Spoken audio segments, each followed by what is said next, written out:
bien dans son job pour s'intéresser alors d'une manière un petit peu décentrée à ce dont on a beaucoup parlé sur ce plateau, les troubles psychiques, qui est un véritable défi d'inclusion pour permettre à ces personnes de pouvoir trouver leur place en entreprise. Et on en parle avec vous, Ralph Butcher. Ravi de vous accueillir. Vous êtes entrepreneur engagé, vous êtes basé à Paris, fondateur de Séquence Clé Production, et on va venir à votre, plus qu'initiative, à votre engagement d'inclure des personnes en situation de handicap dans les tournages, dans la manière de produire des films. D'abord, racontez-nous quand même comment tout cela est né. Tout cela est né de votre propre parcours personnel. Oui, alors ça serait une très longue histoire, donc je ne peux pas totalement rentrer dedans. Et d'ailleurs, souvent, comme ça fait maintenant une dizaine d'années que je pilote le projet, on m'associe au fondateur, mais je ne suis pas le fondateur, je suis le repreneur. Et la marque existait. La marque existait. Elle a été fondée par deux personnalités extraordinaires que je cite avec joie et que les gens peuvent aller googliser si ça les intéresse. Axel Nilsson et Dorine Bourneton. Et voilà, et donc moi sur mon chemin, j'ai rencontré Dorine suite à une rupture de vie un peu violente et dans un moment où je me questionnais sur le regard qu'on peut porter sur la fragilité, la vulnérabilité. Vous avez traversé ce trou d'air, exactement. Un trou d'air. Ah, ouais, un très gros trou d'air de 5 ans. Donc un trou d'air assez violent. Et même si violent n'est pas le bon terme, parce que je dirais très difficile. Parce que je n'ai pas vécu la violence. La violence, c'est autre chose. Donc j'essaye parfois de... Donc chaque mot, oui, chaque mot est important. Vous créez et vous reprenez cette marque. Vous avez aujourd'hui 20 salariés, parmi lesquels 14 sont en situation de handicap. Exactement. Comment naît cette idée de créer une entreprise justement avec cette volonté d'intégrer, d'accueillir et de faire grandir ces personnes en situation de handicap? Ben moi, il y avait vraiment cette question sur, en tout cas, des métiers fortement concurrentiels, ce qui est le cas de la production audiovisuelle. Je pense que c'est un métier que vous connaissez bien, où en fait, le niveau d'expertise attendu est très fort, très pointu, et où il y a plus d'appelés que d'élus. Et donc, comme c'est une profession qui a énormément de choix dans ses recrutements, ça crée une dureté quand même.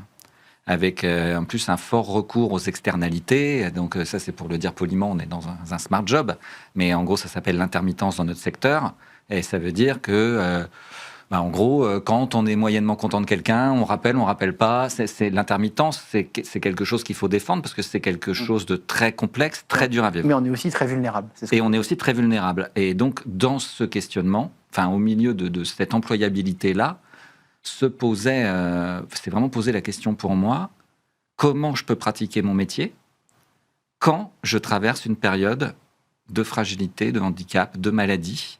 Et notamment aujourd'hui, outre les salariés qu'on emploie chez nous, on fait tout un travail aussi auprès des intermittentes et des intermittents, parce qu'ils sont nombreux et nombreux à ne pas parler de leur handicap et de leur maladie. Invisibles, souvent. Souvent invisibles, par peur de ne pas être appelés. Donc ça pose aussi une question de société.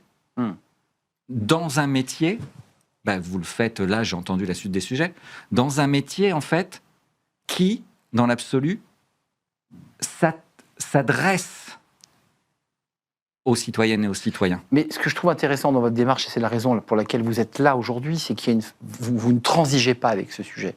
C'est-à-dire que c'est le fil à plomb de votre démarche. Oui, c'est un ADN hyper fort et c'est un ADN et qu'on soit sur les sujets d'être traversé par la maladie ou le handicap physique ou psychique. Oui. Puisque tout ce qui relève, et c'est comme ça, je sais qu'on avait été mis en lien, tout ce qui relève de ces sujets dits aujourd'hui, en tout cas de santé mentale, oui.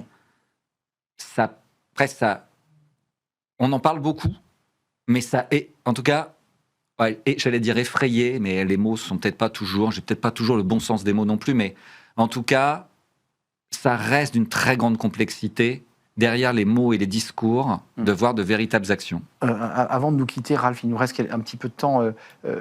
Vous intégrez ces collaborateurs qui apprennent le métier pour certains, qui vont s'immerger dans ces métiers très concurrentiels et très complexes, ce qui ne veut pas pour autant dire que tous les projets audiovisuels que vous portez sont des projets tournés exclusivement vers les sujets liés au handicap. Non, on est beaucoup... Non, mais c'est intéressant de l'entendre. Ah oui, ça c'est... En gros, c'est 50% de nos productions, Mais le sujet, c'est de dire, c'est pas parce que je vis Eh ma oui. vie avec un handicap ou une maladie Que je fais que vais des parler sujets. de handicap Eh ou de oui. maladie. Eh oui.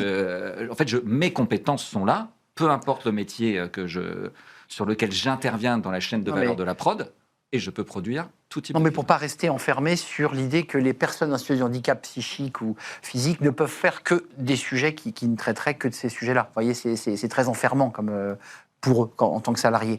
Ça veut dire que là, aujourd'hui, les personnes que vous accompagnez, il y a quoi? Il y a des chefs-op, il y a des cadreurs, il y a des ingénieurs du son. C'est quoi les métiers que vous avez, à qui vous avez permis En fait, on a travaillé sur toute la chaîne de valeur, donc de l'idéation. Donc, on travaille aussi avec des scénaristes, des auteurs, des autrices, des animatrices, animateurs 3D, chefs-op, réalisatrices, réalisateurs, chefs de projet, coordinateurs. Et en fait, vous avez dit un mot très joli qui pourrait être une vraie baseline, c'est tout sauf l'enfermement. Je pense que c'est même un mot de société fort pour aujourd'hui, tout sauf l'enfermement. Faire tomber les murs, en fait. Faire tomber ces murs. Ouais. Et aussi, et votre message derrière sur ce plateau nous dit aussi que les intermittents doivent aussi oser parler de leur handicap sans pudeur, sans tabou. C'est ça le sujet derrière. En tout cas, je dis que les employeurs, nous employeurs, avons une responsabilité pour créer des safe places, en tout cas des endroits où on ne se sentira ni enfermé ni rejeté en révélant pleinement la personne que nous sommes. Et leur talent artistique, évidemment, pour certains, ou leur talent technique pour d'autres, parce qu'on a tous à donner quelque chose. Merci Ralph Butcher d'être venu nous rendre visite, parce que c'est un projet, et c'est bien plus qu'un projet, c'est une entreprise, 20 collaborateurs, 14 personnes, et peut-être des embauches à venir. Entrepreneur engagé, et votre prod s'appelle Séquence Clé Production. Merci, c'était un vrai plaisir de partager ce moment avec vous. On tourne une page, c'est un sujet, alors évidemment, éminemment au cœur de l'actualité, parce que au-delà du fait qu'il nous fasse suer au sens propre du mot, il provoque d'énormes complexités et difficultés sur le plan professionnel. Les transports, le bâtiment, les salles de classe, bref, tous les secteurs sont impactés. Vous voyez de quoi je veux parler, cette canicule historique qui touche la France. On va en parler avec nos experts, c'est le débat d'actu. Est-ce qu'on avait anticipé tout ça? Est-ce qu'on aurait pu anticiper tout cela? On en parle avec eux, ce sont mes invités.